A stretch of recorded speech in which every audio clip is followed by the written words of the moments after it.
Assalomu alaykum hurmatli obunachilar. Mana bugun ham Gujitda.com mevalari haqida gaplashamiz. Bu Gujitda.com mevalari asli yurti Xitoyda Tibet o'lkasi bo'lib turib, hozirda mana Rossiyalarda, Yevropalarda, mana Turkmanistonda ham yaxshi rivojlantirilgan, Turkiyada yaxshi rivojlantirilgan, Italiyada, Amerikalarda ham yaxshi ekilyapti. Xitoy dunyoni ta'minlayapti eksporti bo'yicha.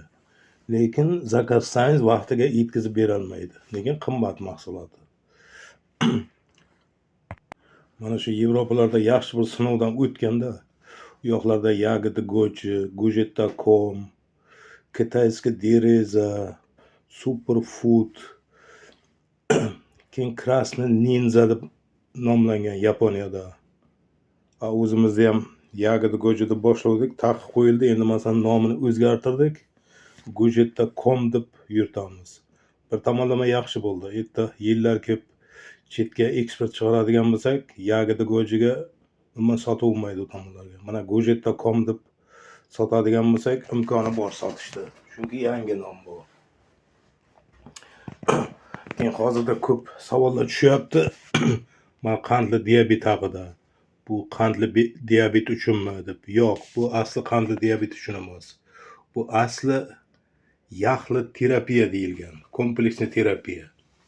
Masalan, siz shuni kimdadir sahri bo'ladigan bo'lsa, sahrga iste'mol qiladigan bo'lsa, bu jigarni ham yaxshi tozalaydi, ichaklarni ham yaxshi tozalaydi, qabziyatni ham oldini oladi, hazmni ham yaxshilab beryapti, immunni ham ko'tarib beryapti, keyin qonni ham suyultirib beryapti, qonni ham tozalayapti, qon aylanishini ham yaxshilayapti, даже modda almashinuvlarini ham yaxshilayapti. O'sha tomondan ham kompleksli terapiya, ya'ni yaxli terapiya deyilgan. Bor shunaqa sahrda dorilari bor. Faqat sahr uchun iste'mol qilinadi. U boshqa davlinaga ham daxli yo'q uni, yurakka ham quvvat bermaydi u. Buni iste'mol qiladigan bo'lsa, bu yaxli terapiya degan. Deyarli hamma kasallikka to'g'ri keladi. Lekin mumkin emas degan kasalliklar ham bor. U qaysi mumkin emas? Masalan, qizil narsaga allergiyasi bor insonlar bor ekan.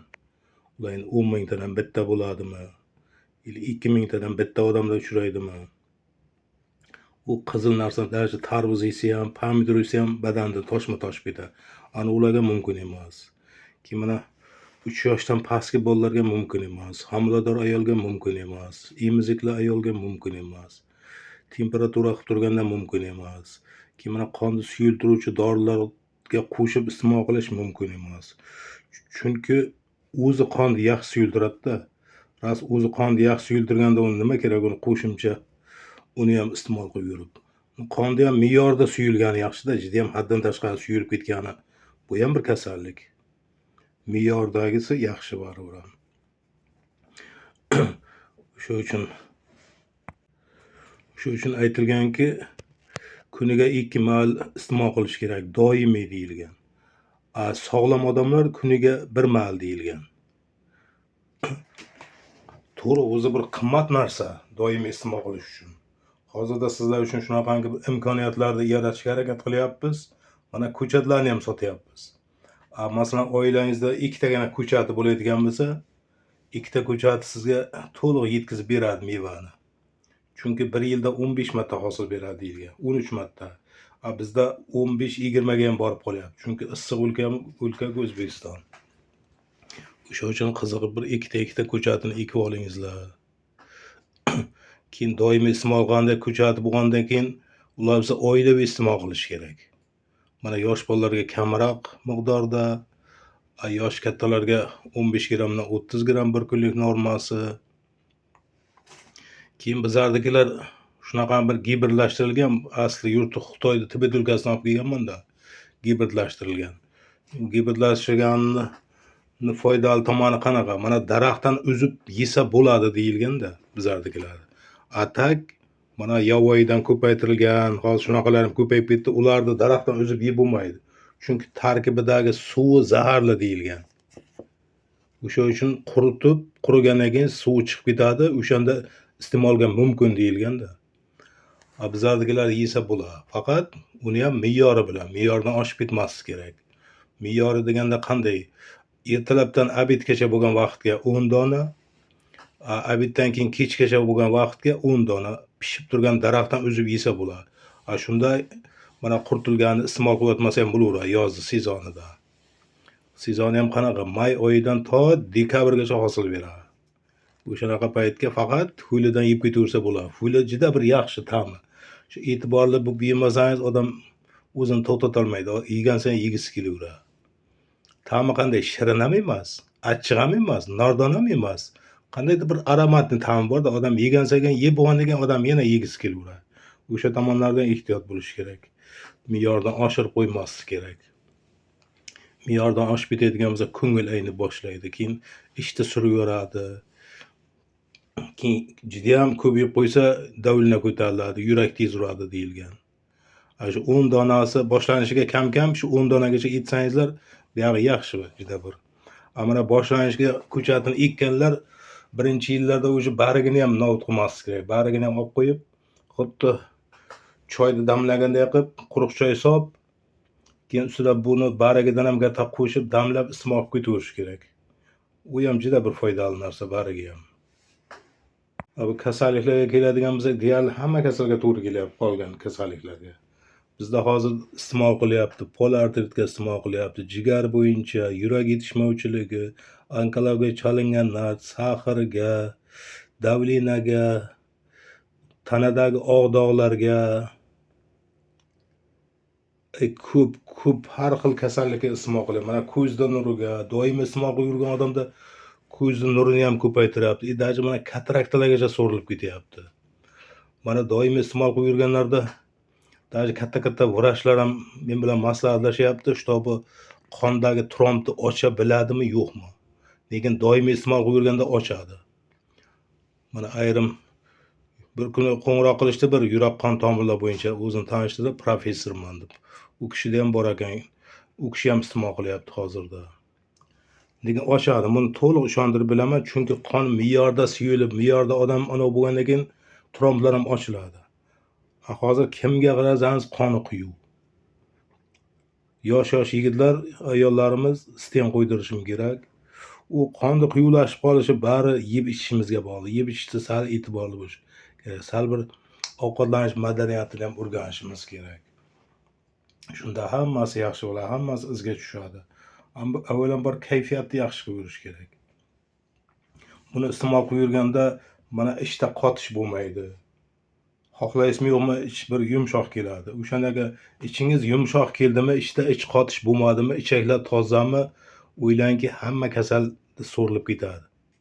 Suyak yemirilishi ham, bo'g'indagi og'riqlar ham, даже grijalarda ham ichni qotishlanib hozir meditsinada aniqlayaptilar. Meditsinada ham ko'p o'qiyman, mana shularga e'tiborli bo'lish kerak. Ichni qotishiga umuman yo'l bermaslik kerak.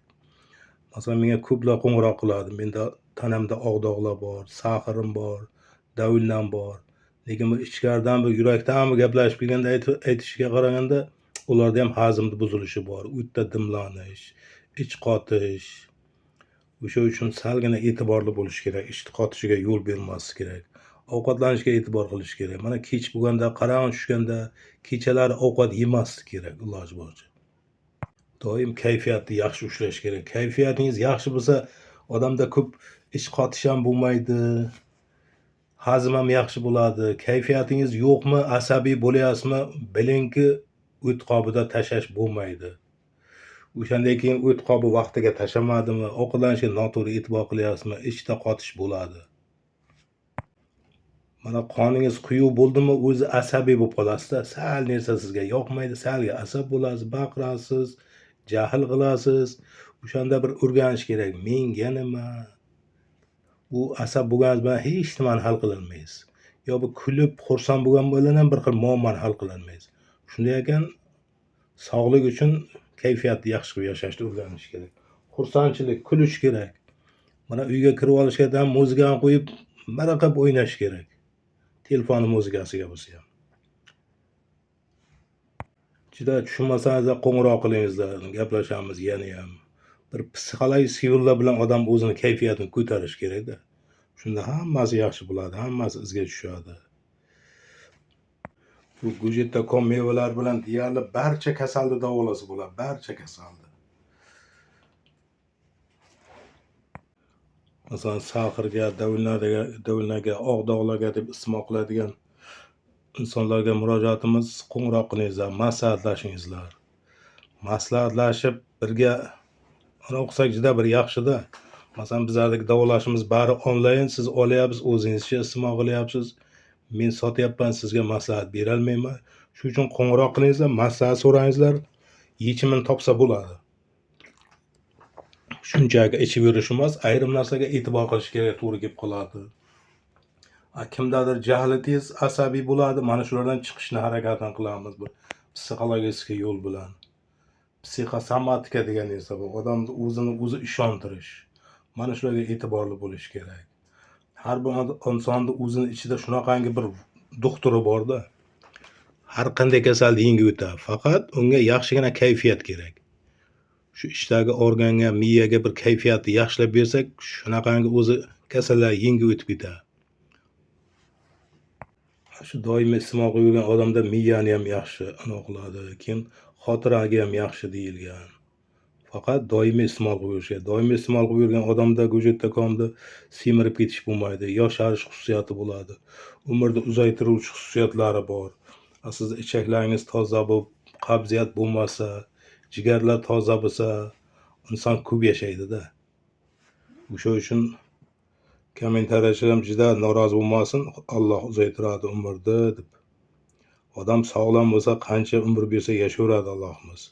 U yotovli bo'lib yashagandan ko'ra sog'lom yashagan baribir boshqacha bo'ladi. Faqat shu kayfiyat, ovqatlanishga e'tibor qilingizlar, har bir kasal so'rilib ketadi o'zi. Mayli, e'tiborlaringiz uchun rahmat. Kasal bo'lmangizlar, sog' bo'lingizlar doimo. Sog' salomat yashashni o'rganingizlar. Allohim nasib qilsin shunaqa sog'lom yashash. Mayli, ishlaringizga ham omad. Qo'ng'iroq qilingizlar, maslahatlashamiz. Bu kasalliklar haqida ham nasib bo'lsa sog'lom hayotga o'tamiz, sog'lom yashashni o'rganamiz. Mayli, rahmat. E'tibor berganingiz uchun. Sog' bo'ling.